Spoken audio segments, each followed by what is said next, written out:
दोस्तों नमस्कार। हमारे चैनल अनसुने किस्से में आपका स्वागत है। अनसुने किस्से में हम हर मंगलवार आपके साथ साझा करते हैं कुछ रोचक घटनाक्रम और कहानियाँ। तो आइए आज सुनते हैं कहानी रनिया। ये कहानी एक ऐसी बच्ची की है जो पढ़ने की उम्र अपने छोटे भाई की देखभाल में गुजार देती है। घर की मजबूरियाँ उसे स्कूल जाने से रोक देती हैं, लेकिन अंततः उसकी लगन फलीभूत होती है और अपने गांव के ही सरकारी स्कूल में वह शिक्षिका बन जाती है। उम्मीद है आपको ये कहानी पसंद आएगी।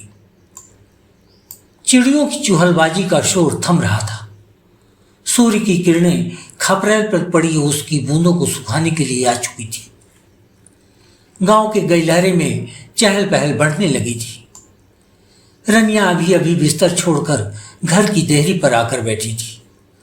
दोनों हाथ से आंखों को पोंछते हुए वह बाढ़ के उस पार गलियारे में आते जाते लोगों को निहार रही थी। मन उदास था, लेकिन उसकी आंखों में कुछ सपने तैर रहे थे जिन्हें समझ पाना आसान नहीं था। गलियारे में बच्चों का एक झुंड मस्ती करते हुए तेजी के साथ जा रहा था। रनिया बच्चों को टकटकी लगाए हुए देख रही थी। इस झुंड में शिब्बू, गौरी, नन्हे, संतू और सुंदर भी थे, जो रनिया के पड़ोस में ही रहते थे। मौसम में कड़क ठंड थी, फिर भी हर बच्चे में फुर्ती दिख रही थी। स्कूल की ड्रेस पहने शिब्बू घूम घूम कर अपने बस्ते को हवा में ऐसे घुमा रहा था मानो कसरत कर रहा हो। नन्हे एक हाथ में रोटी लिए था और दूसरे हाथ में अचार। चलते चलते यूं खा रहा था जैसे कितने दिनों से भूखा हो। गौरी का चेहरा उतरा हुआ था, लग रहा था जैसे मार खाकर आई हो। वह सुबह उठने में रोज देरी करती और माँ के हाथ से 2-4 तमाचे खाने पड़ जाते। फिर रोनी सी सूरत लिए हुए बिना मन के स्कूल के लिए रवाना होती। झुंड में संतू सबसे पीछे था। उसे तेज जुकाम था। संतू एक हाथ से बस्ता संभाले हुए था और दूसरे हाथ से नाक पोंछ रहा था। नाक पोंछते पोंछते उसके शर्ट की बांह गीली हो चुकी थी। झुंड में चल रहे हर बच्चे की हरकतें अलग अलग थीं, लेकिन लक्ष्य एक था, स्कूल जल्दी पहुंचना। गांव की डुगरी पर अभी 2 साल पहले ही सरकारी स्कूल बना था। पक्का भवन था, इसलिए ज़्यादा से ज़्यादा बच्चे स्कूल जाते। हालांकि कुछ साल पहले यहाँ एक आम का पेड़ ही स्कूल कहलाता था। तब बच्चे आते और पेड़ के इर्द गिर्द लुका छिपी का खेल खेलते, फिर घर लौट जाते। स्कूल की मास्टरनी बोरे पर बैठकर बार बार घड़ी देखती और छुट्टी के समय के पहले ही घर चली जाती। न मास्टरनी बच्चों को पढ़ने के लिए कहती और न ही बच्चे बस्ते से किताब कापी निकालते। लेकिन स्कूल का पक्का भवन बनने के बाद हालात बदल गए थे। यह स्कूल भवन गांव का पहला ऐसा भवन था जो ईंट, गिट्टी और सीमेंट से बना था। गांव वालों को पिलर बीम आदि की जानकारी स्कूल भवन बनने के दौरान ही हुई थी। अहम बात यह है कि यह भवन बच्चों को अपनी ओर खींचने लगा और गांव के अधिकांश बच्चे स्कूल पहुंचने लगे। गलियारे में हुड़दंग मचा रहे सभी बच्चे धीरे धीरे स्कूल की ओर बढ़ रहे थे और देहरी पर बैठी रनिया की नजरें उनका पीछा कर रही थी। रनिया के मन में उन बच्चों की हरकतें हलचल मचा रही थी। स्कूल का कमरा, मास्टरनी की कुर्सी, टाट पट्टी, बच्चों का लड़ना झगड़ना एक एक कर रनिया के मानस पटल पर चलचित्र की तरह चल रहे थे। इसी बीच एक कर्कश आवाज ने रनिया के मानस पटल पर चल रहे चलचित्र को रोक दिया। डरी हुई रनिया घर के भीतर की ओर दौड़ती हुई बोली, आ रही हूं माँ। अंदर से आवाज आई, तूने कान में रुई ठूंस रखी है क्या? लल्ला कब से रो रहा है और तू देहरी पर बैठकर आराम फरमा रही है? चल उठा ले उसे, और जब तक मैं खेत से न लौटूं उसे गोद में ही लेकर रखना। उसे छोड़कर गलियारे में खेलने मत लगना, नहीं तो चमड़ी उधेड़ दूंगी। इतना कहकर तमतमाती हुई रनिया की माँ खेत की ओर चल पड़ी। पीछे पीछे तंबाकू मलते हुए रनिया के पिता भी निकल पड़े। रनिया के साथ यह रोज होता। माँ बाप सुबह खेत पर काम करने निकल जाते और वह अपने 6 माह के छोटे भाई, जिसे उसकी माँ दुलार से लल्ला कहती, की तकवारी करती।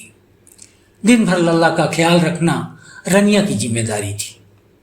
समय समय पर उसे दूध पिलाना, कपड़े गीले होने पर उन्हें बदलना और टूटे फूटे शब्दों में लोरी सुनाकर उसे सुलाना, पूरे दिन रनिया का यही काम था। लल्ला रोने न पाए इसलिए रनिया उसे हमेशा खुद से चिपका कर रखती। रनिया अब 6 साल की हो चुकी थी।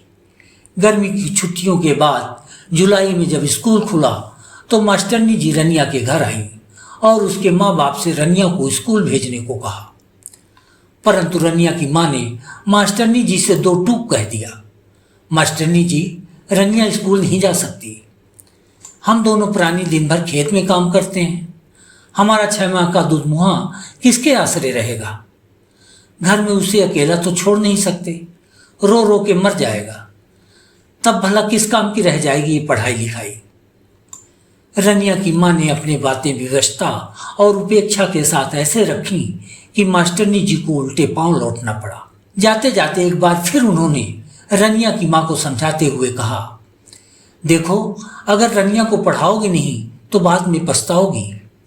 आज लड़कियां खूब तरक्की कर रही हैं। रनिया होनहार है, पढ़ लिख लेगी तो कोई न कोई सरकारी नौकरी जरूर मिल जाएगी। तुम्हारे घर की सूरत बदल जाएगी।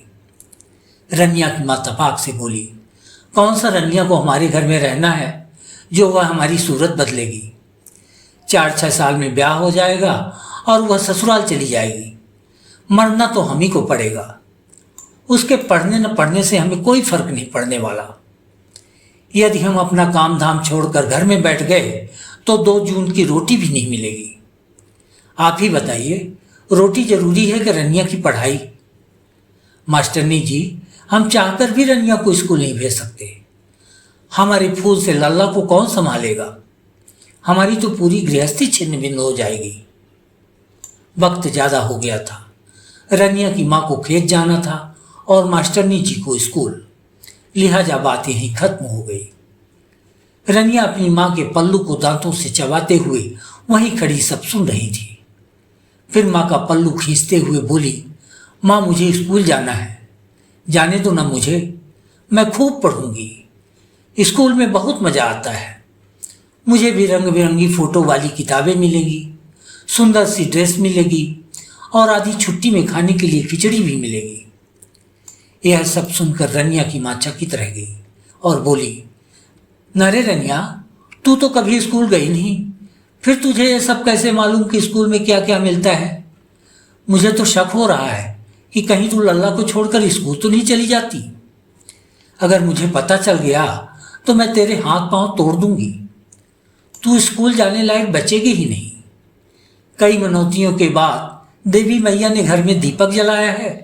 भगवान न करे अगर उसे कुछ हो गया तो तुझे मैं जिंदा ही चबा जाऊंगी। रनिया समझ गई कि माँ बहुत गुस्से में है।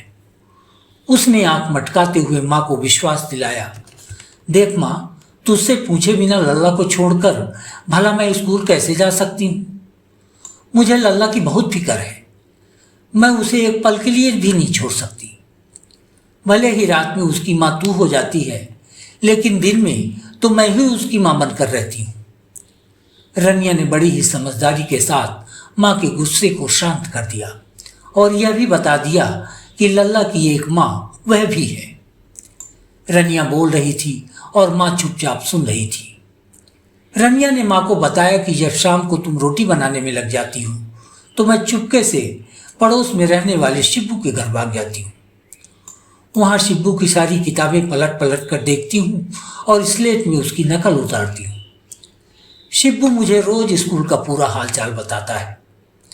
फिर तुम्हारे चूल्हे से उठने के पहले ही मैं चुपचाप घर आ जाती हूँ और तुम्हें पता ही नहीं चल पाता। रोजाना यह वह समय होता जब माँ रनिया को थोड़ी देर के लिए दुलारती, फिर दोनों एक साथ रोटी खाती। कभी कभी रनिया रोटी खाते खाते ही माँ की पालथी पर सिर रखकर सो जाती। 6 साल तक यही सिलसिला चला। अब लल्ला की उम्र स्कूल जाने लायक हो गई। सो एक दिन रनिया की माँ ने स्कूल जाकर उसका नाम लिखवा दिया। अब रनिया की जिम्मेदारी थोड़ा कम हो गई। अब उसे लल्ला को सिर्फ स्कूल छोड़ने जाना पड़ता।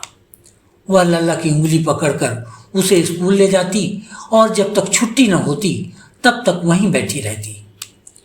एक दिन मास्टरनी जी ने रनिया को बाहर बैठे देखा तो उन्हें अच्छा नहीं लगा और उसे कक्षा में बुला लिया।